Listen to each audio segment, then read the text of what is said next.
नमस्कार भावानो. कुणाचं मरण कुठं असेल काय सांगता येत नाही. काळ आणि वेळ आली की माणूस मरतोयच. आपलं मरण फक्त मरणालाच माहीत असतं. हे सगळे डायलॉग मी आता का सांगा लागलोय. एक असा पिक्चर म्हणजे जो पिक्चर 2000 ते 2015 या काळात त्याचे बऱ्यापैकी पार्ट आले आणि त्या पिक्चरनं लोकांच्या मनावर अक्षरशः म्हणजे एक आघात केला, एक ट्रॉमा तयार केला, सायकोलॉजिकली इम्पॅक्ट केला. मी बोलतोय फायनल डेस्टिनेशन या फ्रँचायझीबद्दल. आता ते जे पिक्चर हे असे होते ना, ते पिक्चर तुम्ही बघितल्यानंतर थोडासा तुमच्यावर सायकोलॉजिकल इम्पॅक्टच होतोय.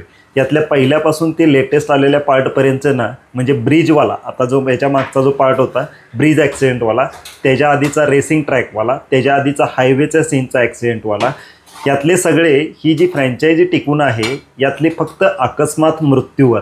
आपला मृत्यू हा कुठंही होऊ शकतो आणि कुठल्याही कारणानं होऊ शकतो, हे या चित्रपटामधनं दाखवून दिलं आहे. आता या चित्रपटांचं वैशिष्ट्यच हे आहे की तुम्ही हा बघितल्यानंतर खूप जपून जपून चालायला लागतं आहे बघा. म्हणजे आता मरतोय की काय, आता मरतोय की काय असं फिलिंग यायला लागते अक्षरशः. म्हणजे मी हे पिक्चर बघितल्यानंतर रोलर कोस्टरचा याचा एक पार्ट होता, ते रोलर कोस्टरचा पार्ट बघितल्यानंतर मी अजून पण पाळणं, ब्रेक डान्स आणि रोलर कोस्टर ते तर लय लांबचीच गोष्ट.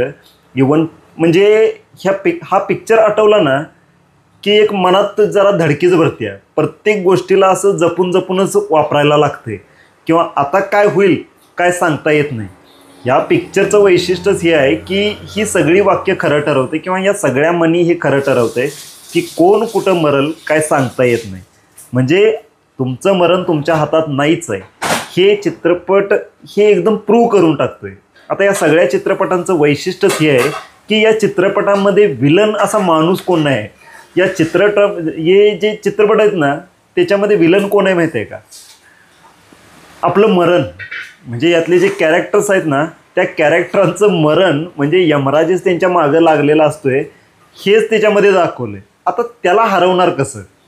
आता तुम्ही एखादा माणूस जर असेल तर त्याला तुम्ही मात देऊ शकताय, पण अक्षरशः मरण तुमच्या मागं लागलं आहे आणि त्या मरणाला मात देणार तर कशी? या चित्रपटांचं दिग्दर्शन इतकं चांगलं आहे आणि हा सिक्वेन्स, ही जी फ्रँचायझी आहे ना इतकी उत्कृष्ट आहे. हा बघताना मी एक सीन यातला म्हणजे ना मागच्या पार्टमधला जो ब्रिज कोलॅप्सवाला जो सीन होता, जेव्हा ब्रिज कोलॅप्स होतोय आणि त्यातले सगळे मरतात, त्याच्यामध्ये एक मुलगी जी दाखवलेली आहे बघा, ॲथलीट दाखवलेली आहे, ती अशी उड्या मारत असते कशावर तरी आणि वरून एक खिळा पडतोय आणि तो खिळा असा उभा राहतोय आणि ती जेव्हा ॲथलेटिक ती उड्या मारत असते तेव्हा अक्षरशः आपण बघताना आपल्याला असं फील होतंय की आता काय होतंय, आता काय होतंय, आता घुसतोय खिळा आणि घुसल्यानंतर तिचं काय होतंय ते काय सांगायला नको. चित्रपटाचं वैशिष्ट्य एवढंच आहे या फ्रँचायझीचंच, हा बघितल्यानंतर तुम्ही जरासा ट्रॉमामध्येच जाताय.